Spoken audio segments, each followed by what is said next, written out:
Good day, it's Monday. I haven't made a video in a while. I really like making videos. I hope you guys like having them. This one may or may not be autism related. I want to talk about the concept of limiting beliefs, which is when in your mind you have decided that something is impossible. I'll make an example. Let's say you have two people in a relationship. One person believes that relationship is absolutely toxic and it can never be fixed and there's too much damage and all these reasons why it won't work. But even though those two people love each other, I should say that. So you've got two people that love each other really deeply, and one of them has this limiting belief that it can't be saved, and the other one does not. So I'm not a big fan of limiting beliefs. I challenge people to question themselves and question their limiting beliefs when they hear themselves say things like can't, never, won't, too much, etc., etc., because that's a sign that you have clung on to some kind of limiting belief.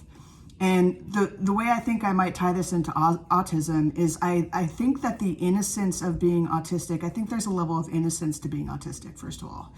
Second of all, we are so incredibly literal.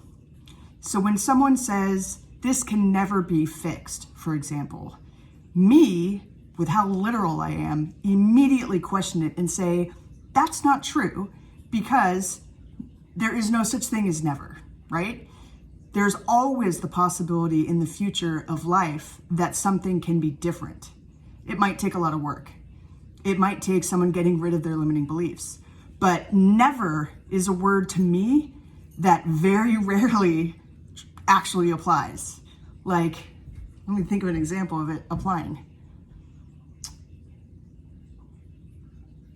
Having a hard time thinking of one. Yep.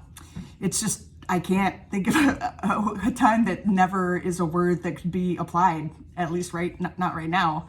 So anyway, whether this is true for autistic people or not, the fact that we are so literal that we don't believe in never, or we can always be creative in our thought to see how to get around a problem, no matter how big that problem is. I'm not saying that's true, but it's my suspicion.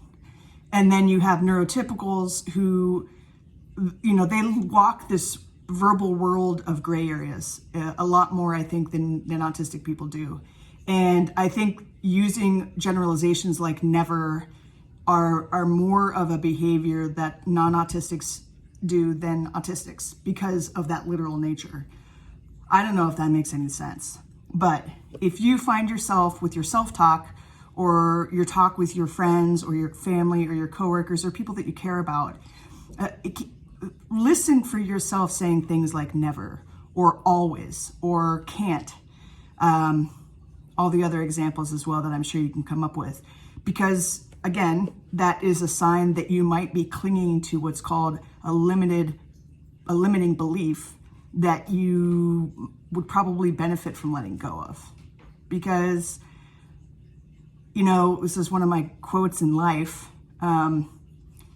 Never regret yesterday. Life is in you today, and you make your own tomorrow. That's my 2 cents for the day. Happy Monday.